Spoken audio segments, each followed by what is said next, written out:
Good morning, everybody, and welcome to The Balancing Act. We're so glad you joined us. I'm Julie Moran. And I'm Olga Viaverdi. You know, homeowners, listen up. If you're thinking of refinancing your home, after all, the housing market appears to be robust, which is true, and people are buying and refinancing again. We've got some great advice for you. All right, switching gears. This is a disease affecting 1 in every 35,000 people, liver cancer. But there are encouraging new treatments that are helping patients to live better and longer lives, and we've got the details. So let's get started. The Balancing Act starts right now.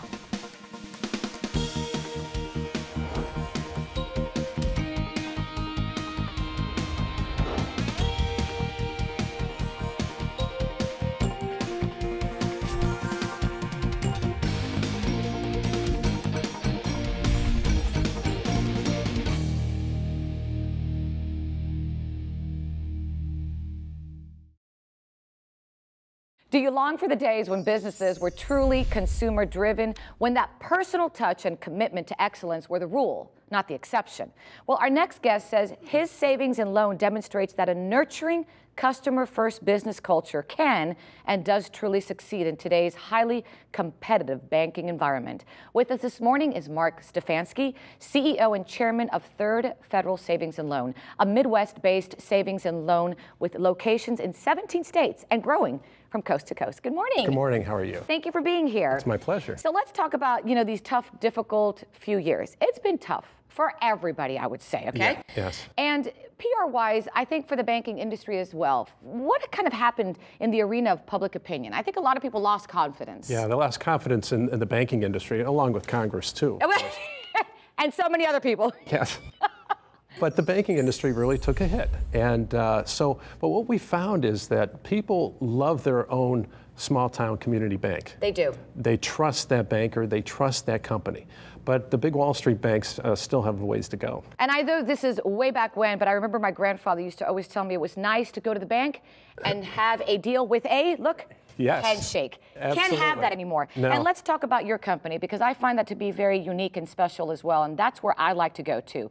You know, a family-run business. You're a second-generation run business. Yes. Really makes a difference. Yes, it does. And we run our company on a value system of love, trust, commitment to excellence, and treating one another with respect. We actually make business decisions based on that. And my parents started the company 75 years ago. They were on their honeymoon. They applied for the charter in 1937. So it's really, truly been a family-run business for over 75 years. And trust is huge, because to have that consumer confidence is really hard and arguably very challenging today in the economic times. Trust. Oh, most definitely. And like I said earlier, big banks and Congress especially aren't the most trusted people out there. And people shy away from that. So let me ask you Yes. something, Mark. What type of lending or refinance activity are you seeing in the housing market today? The consumer today really wants to pay off their debt. Yes. They're looking forward to having absolutely no debts. We're seeing a lot of short-term financing going on, refinances especially. Most people are going for a 10-year fixed-rate mortgage, some 15 years, and they just want to get rid of the debt because they really took a hit on their 401ks, and their stock market investments never really materialized to where they thought it'd be today.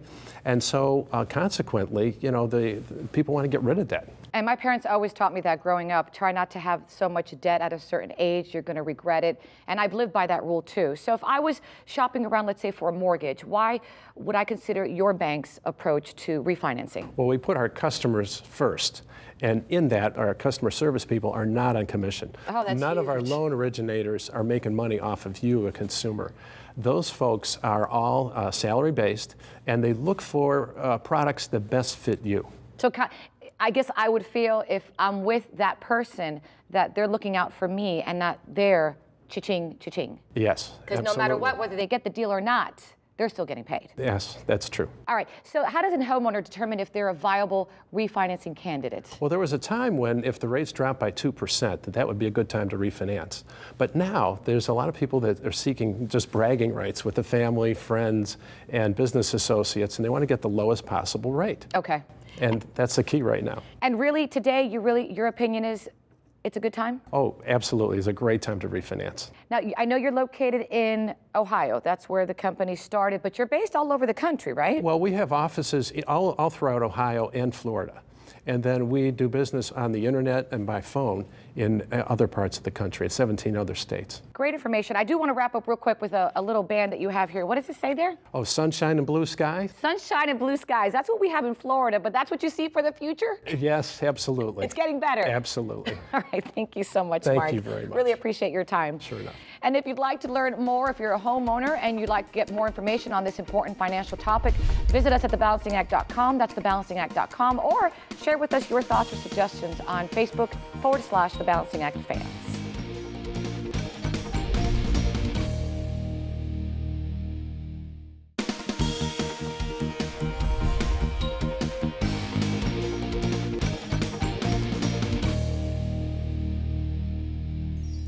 Liver cancer, it affects 1 in every 35,000 people each year.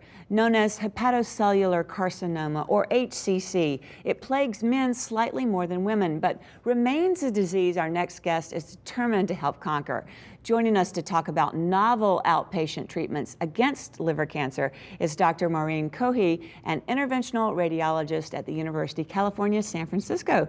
Doctor, welcome. It's so great to have you back in the studio with us. Thank you. You know, what do typical HCC risk factors tell us about the chances of being diagnosed with liver cancer? So the most common risk factors include viral hepatitis, so hepatitis B and C. So if you know you have that, or a loved one has that, then you can have a higher chance of being detected, and you can get screening for liver cancer. Obesity, type 2 diabetes, alcohol consumption, those are also risk factors. So if you're aware of that, and if your doctor is aware of those risk factors, the diagnosis can be expedited as well.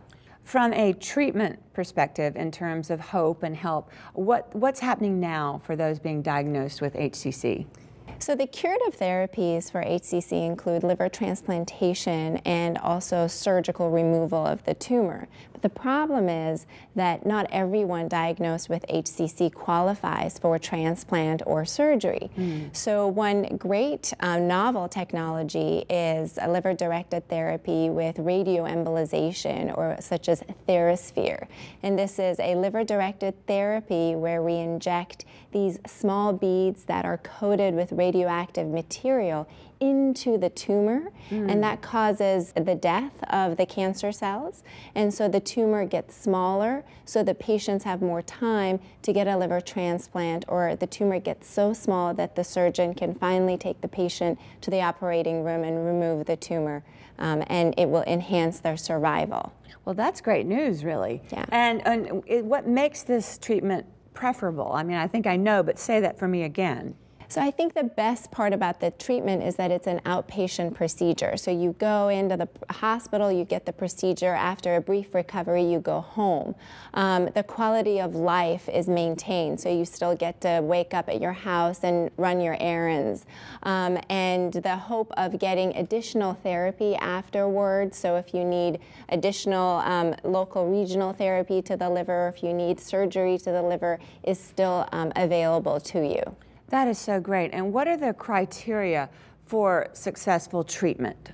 Usually what happens after the procedure, about 1 month to 3 months later, patients undergo some sort of imaging, either a CAT scan or an MRI, and what we hope to see is the tumor has shrunk significantly, and also it has died, so that the patients can either go on to have other curative therapies such as liver transplantation or surgical resection. What's the most takeaway information we can get? Yeah, I think if you have HCC, or if a loved one has HCC, it's important to know that there are a lot of different therapies out there, and novel therapies such as TheraSphere, radioembolization. So it's really important to talk to your doctor, ask them if you qualify, or if you can talk to somebody that knows more about it.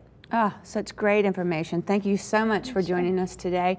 And if you'd like additional information on this important medical and health topic, please visit us at thebalancingact.com or log on to Facebook/The Balancing Act Fans.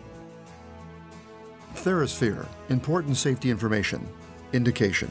TheraSphere is authorized by federal law for use as a humanitarian device in radiation treatment or as a neoadjuvant to surgery or transplantation in patients with unresectable HCC who can have placement of appropriately positioned hepatic arterial catheters. The device is also indicated for HCC patients with partial or branch portal vein thrombosis or occlusion when clinical evaluation warrants the treatment. The effectiveness of this device for this use has not been demonstrated. Adverse reactions. TheraSphere treatment has some common side effects, including mild to moderate fatigue, pain, and nausea, and may occur throughout the first week after treatment. Some patients may experience loss of appetite and temporary changes in liver blood tests. The introduction of microspheres into the vasculature of the stomach, duodenum, or other organs of the gastrointestinal tract may cause chronic pain, ulceration, and bleeding. Microsphere shunting to the lungs may cause edema and fibrosis that may not be reversible. For more details on rare or severe side effects, please refer to the TheraSphere package insert at www.therasphere.com. For more information, please refer to the package insert for TheraSphere contraindications.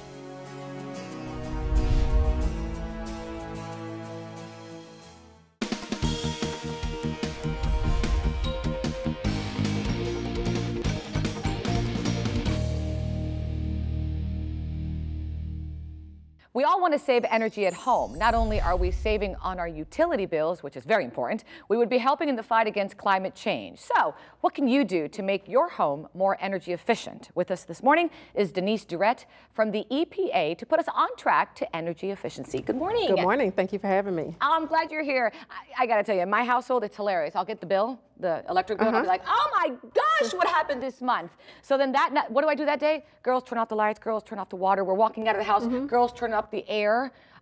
Those things, am I helping? They all help. That's a typical homeowner response. You know, we start thinking about saving energy at home when we get sticker shock from a utility bill. You know, we typically spend about $2,000 a year on utility bills. That's about right, yeah. And half of that goes to heating and cooling your home. So that's a major, major thing to think about. And there are things that you can do to be more energy efficient in those areas. The small things such as turning out lights and keeping that refrigerator door closed. Turning off water, those are all important. But then there are also other items that you can do. You mentioned turning the thermostat up or down. Get a programmable thermostat and take the guesswork out of it for you. And then that way it's pre-programmed to, and set to save. Do it on its own. Now let's talk about Energy Star. You all have a pledge. Can you tell my viewers what it is? We do. We have a pledge to be more energy efficient at home and actually help protect our environment from climate change. And what that means is going on our site at energystar.gov. We have a great new web platform called Energy Savings at Home. You can sign up for My Energy Star account and learn about all different tips that you can do throughout your home to save money on utility bills and help protect the environment. And you can pledge to do those actions and then come back and see what type of job you're doing, how much carbon are you preventing, that sort of thing. I like that. What about Energy Star? What does it mean actually? Energy Star is a trusted symbol for energy efficiency. And when you see that label on a product, it means that you're getting the most energy efficient product in the market. And so you're going to save money on utility bills, and you're also doing a great thing for the environment. And these products are third-party tested and certified by EPA-approved labs for quality. And let's talk about what we have here today. For example, and I'm going to be completely honest with you, okay? I go to the store, I need a light bulb, I grab the one that's on sale. Bam! I go home. And yet I know what you're going to tell me is in the long run, I'm probably going to pay more. So help me understand why maybe getting this kind of bulb makes a difference. We always say look for the Energy Star on products when you're buying for your home. You can find the Energy Star label on over 70 product categories for your home, so it's pretty much out there on everything. And what makes the difference? What makes the difference is that Energy Star can actually help you save more money on utility bills, and because these products use less energy. So for lighting, for example, Energy Star certified light bulbs use 75 to 90% less energy than standard light bulbs. They last 10 to 25 times longer than conventional ones, and you can save up to $135 a year just by having Energy Star light bulbs in your home. So it can make a difference. It can make a huge difference. That's a lot of money. What about LED bulbs? My husband's been telling me, oh, get an LED. Tell me why. So LED is a relatively new technology, and it's just really advancing in terms of the quality of the light bulbs. So when you purchase an Energy Star certified LED, you're getting the best technology on the market. What about big projects in the house in terms of maybe preparing for? One of the major projects that you can undertake is changing out your heating and cooling system, your HVAC system. Oh, wow. And that's a pretty costly one, but as I said before, you know, half of your utility bill goes to heating and cooling your home, so you want to make sure that you have the most efficient system available in your home to use. So that's one, you want to look for an Energy Star system. And to look for some of these products, where would I go? They're everywhere. Okay. These products are everywhere. All your home improvement stores, online, you can always find them. At the end of the day, a small act can really make a big difference, yes. Thank you so much for all those tips. Thank you. And I'm going to save a little bit more every year just because of you. Yes. Thank you, Denise. And of course, if you'd like to save more, if you'd like to protect our climate, just go to our website, thebalancingact.com. You're going to find a link there to the Energy Star website. That's thebalancingact.com.